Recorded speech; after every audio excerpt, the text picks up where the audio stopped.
ഇത് ബാദുഷാവിൻ്റെ ഒരു ചരിത്ര ചിത്രമാണ്. അതായത് ബാദുഷാ ചക്രവർത്തിയുടെ ഒരു ക്യാരക്ടർ സ്കെച്ചാണ് ഇനിയുള്ളത്.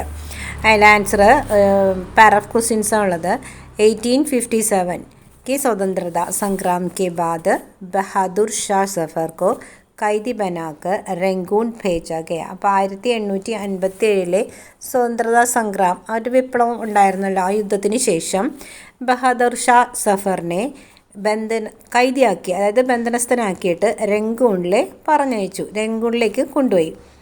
ഉനക്ക് ബെഡി ബേട്ടി ദില്ലി മേ അംഗ്രേസോ കെ കൈദി മേത, അദ്ദേഹത്തിൻ്റെ മൂത്ത മോള് ഡൽഹിയിൽ ഇംഗ്ലീഷുകാരുടെ തടവറയിലായിരുന്നു. अपने बेटी का खत उन्होंने बार बार पढ़ाया, തൻ്റെ മകളുടെ ലെറ്റർ അദ്ദേഹം വീണ്ടും വീണ്ടും പഠിച്ചു.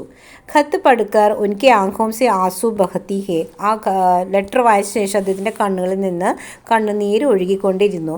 അംഗ്രേസി സർക്കാർ के कैद में किसी दूर देश में रहने पर भी उनके मन में अपने देश और परिवार वालों के प्रति अगाध प्रेम था. അതായത് ഇംഗ്ലീഷ് സർക്കാരിൻ്റെ തടവറയിലായിരുന്നിട്ടും ദൂരദേശത്തായിരുന്നിട്ട് കൂടി അദ്ദേഹത്തിൻ്റെ മനസ്സൊന്തം ദേശത്തിലെയും ജനങ്ങളെക്കുറിച്ചുമുള്ള അഗാധമായ ഡീപ്പായിട്ടുള്ള സ്നേഹമായിരുന്നു, അതായത് പ്രേമത്തിലായിരുന്നു.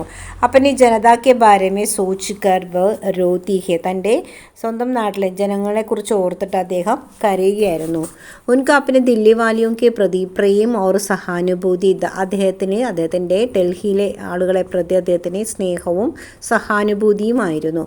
ബേട്ടി കെ നാം പർ ലിഖി ഗേ ഖത്ത് മേ വ അപ്പനെ ദേശ് കി ബുരി ഹാലത്ത് കാ ജിക്ർ ബി കർത്തി, അതായത് മകളുടെ പേരിൽ എഴുതിയ ലെറ്ററിൽ തൻ്റെ ദേശത്തിൻ്റെ മോശമായ സ്ഥിതികൾ വിവരിച്ചു കൊണ്ടായിരുന്നു ആ ലെറ്റർ കിട്ടിയിരുന്നത്. വേ ഏക് ആദർശ് ദേശപ്രേമി ഏവം പ്യാരി പിതാതെ, അദ്ദേഹം ഒരു ആദർശവാനായ ഒരു ദേശപ്രേമിയും ഒരു സ്നേഹനിധിയായ ഒരു അച്ഛനും കൂടിയായിരുന്നു.